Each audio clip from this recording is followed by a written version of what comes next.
Pemirsa, Mahkamah Konstitusi menolak gugatan perselisihan hasil pemilihan umum atau sengketa Pilpres 2024 yang diajukan kubu Anies Baswedan Muhaimin Iskandar. Dalil-dalil permohonan yang diajukan pasangan Anies Imin seluruhnya dinilai tidak beralasan menurut hukum. 3 hakim Mahkamah Konstitusi menyatakan dissenting opinion atau pendapat berbeda dalam putusan perkara perselisihan hasil pemilihan umum yang diajukan pasangan calon presiden dan calon wakil presiden nomor urut 1 Anies Baswedan Muhaimin Iskandar. Ketua MK Soehartoyo mengatakan ketiga hakim MK yang mengajukan pendapat berbeda adalah Saldi Isra, Eni Nurbainingsih, dan Arief Hidayat. Tidak hanya itu, eksepsi termohon yakni Komisi Pemilihan Umum Republik Indonesia tentang pokok permohonan juga dinilai tidak beralasan menurut hukum.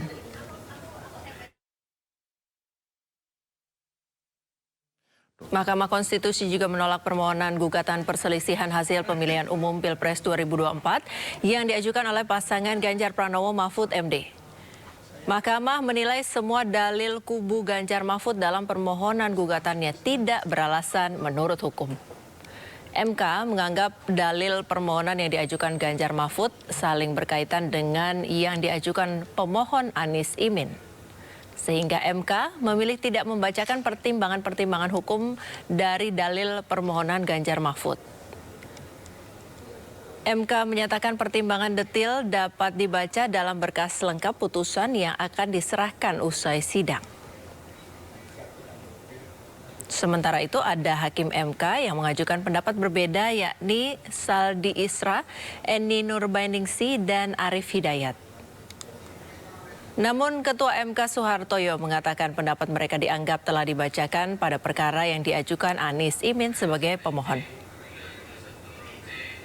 Eksepsi termohon dan eksepsi pihak terkait berkenaan dengan kewenangan adalah tidak beralasan menurut hukum. Mahkamah berwenang mengadili permohonan aku. Permohonan diajukan masih dalam tenggang waktu yang ditentukan oleh peraturan perundang-undangan. Pemohon memiliki kedudukan hukum untuk mengajukan permohonan aku. Eksepsi termohon dan eksepsi pihak terkait berkenaan dengan pokok permohonan adalah tidak beralasan menurut hukum. Permohonan pemohon tidak beralasan menurut hukum untuk seluruhnya. Berdasarkan Undang-Undang Dasar Negara Republik Indonesia tahun 1945, Undang-Undang Nomor 24 tahun 2003 tentang Mahkamah Konstitusi, sebagaimana telah diubah terakhir dengan Undang-Undang Nomor 7 tahun 2020 dan seterusnya dianggap dibacakan, amar putusan mengadili dalam eksepsi, menolak eksepsi termohon dan eksepsi pihak terkait untuk seluruhnya. Dalam pokok permohonan, menolak permohonan pemohon untuk seluruhnya.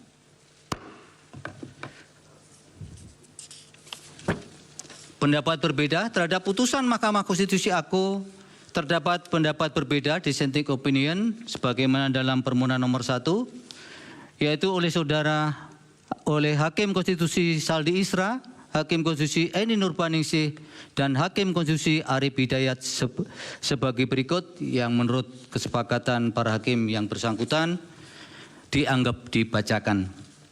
Demikianlah diputus dalam rapat pemusyawaratan hakim oleh 8 hakim konstitusi, yaitu Soehartoyo selaku ketua merangkap anggota, Saldi Isra, Arief Hidayat, Eni Nurbainingsih, Daniel Yusmik Pepoe, M. Guntur Hamzah, Ridwan Mansur, dan Arsul Sani, masing-masing sebagai anggota, pada hari Rabu tanggal 17 bulan April tahun 2024 yang diucapkan dalam sidang pleno Mahkamah Konstitusi terbuka untuk umum pada hari Senin tanggal 22 bulan April tahun 2024 selesai diucapkan pukul 15:11 waktu Indonesia Barat oleh 8 hakim tersebut dengan dibantu Eri Satria Pamungkas, Anak Agung Dian Onita, Radian Primanugraha, Jepri Porkonata Tarigan, Hani Adani, Ria Indriani, Wilma Silalahi, Nur Lydia Stefani Hikmah, Siska Yosepin Sirait, Penny Tripurnamasari,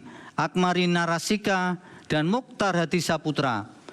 Masing-masing adalah panitera pengganti pada Mahkamah Konstitusi dengan dihadiri oleh pemohon dan kuasanya, oleh termohon dan kuasanya, pihak terkait atau kuasanya, dan Badan Pengawas Pemilihan Umum.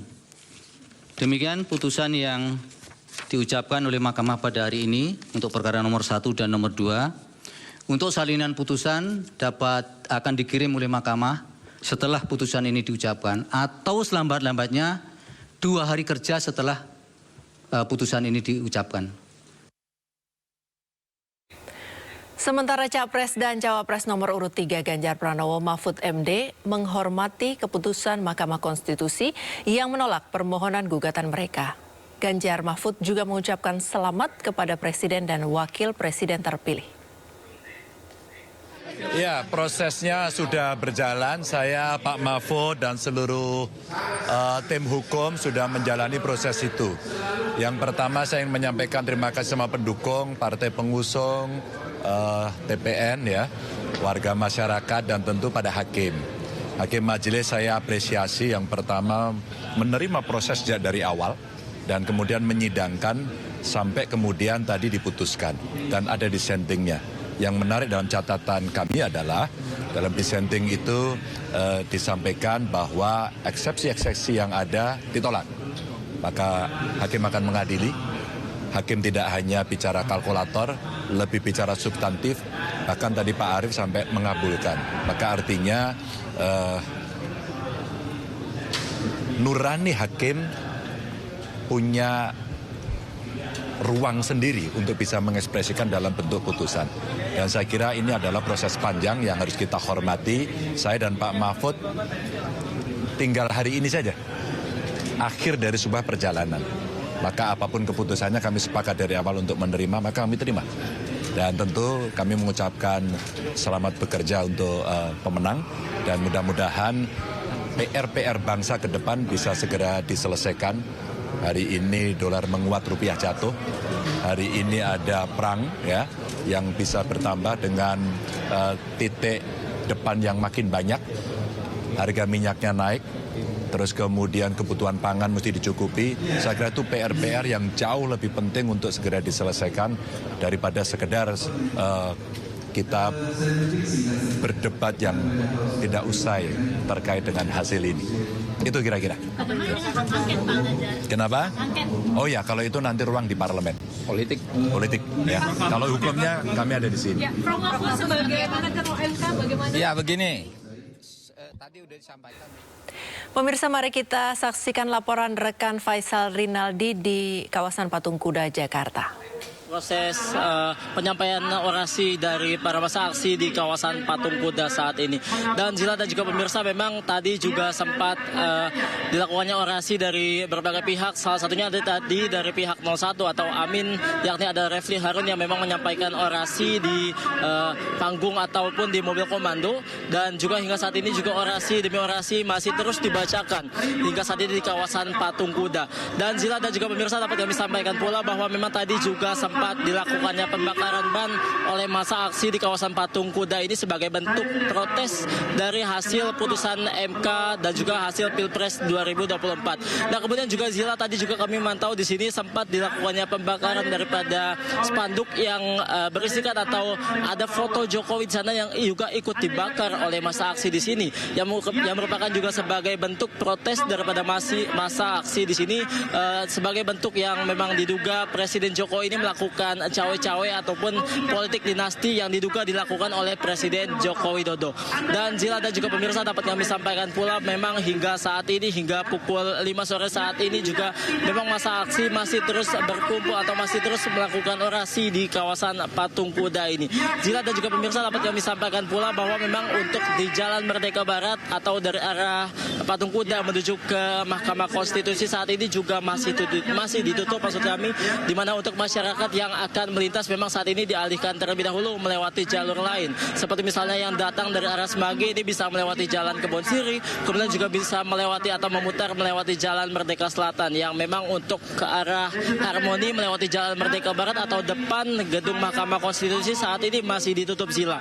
Nah, kemudian Zila dan juga pemirsa, dapat kami sampaikan pula bahwa memang tadi Mahkamah Konstitusi juga telah memutuskan atau menolak permohonan gugatan yang disampaikan oleh pihak 01 dan juga pihak 03 terkait hasil Pilpres 2024. MK tadi memutuskan bahwa memang mengatakan tidak ada pihak yang menyatakan keberatan setelah ada Prabowo Gibran ditetapkan sebagai capres dan juga cawapres. Nah, kemudian juga tadi pada putusannya atau pada putusan daripada gugatan dari 01, MK juga menyatakan bahwa dalil yang menganggap adanya cawe-cawe atau politik dinasti yang dilakukan atau yang diduga dilakukan oleh Presiden Joko Widodo memang tidak beralasan menurut hukum. Nah, kemudian juga tadi kami sempat menyampaikan juga bahwa memang untuk gugatan yang disampaikan oleh pihak 03 atau Ganjar Mahfud pun juga ditolak oleh Mahkamah Konstitusi. Dan juga tadi setelah menolak atau memutuskan menolak gugatan daripada 03, MK tidak membacakan daripada poin-poin atau poin-poin yang menyatakan juga alasan menolak untuk menolak gugatan 03. Maksud kami dikatakan untuk alasannya memang sedikit mirip atau mirip dengan gugatan yang disampaikan oleh 01 begitu. Dan Zila dan juga pemirsa, memang hingga saat ini masa aksi memang kami menyampaikan bahwa saat ini memang masih bertahan dan juga kami belum mendapatkan informasi akan dibubarkan sampai dengan pukul berapa. Yang jelas memang saat ini masa aksi masih menyampaikan berbagai tuntutannya terkait penolakan daripada hasil Pilpres 2024 dan juga menolak politik dinasti yang juga dilakukan oleh Presiden Joko Widodo. Demikian Zila.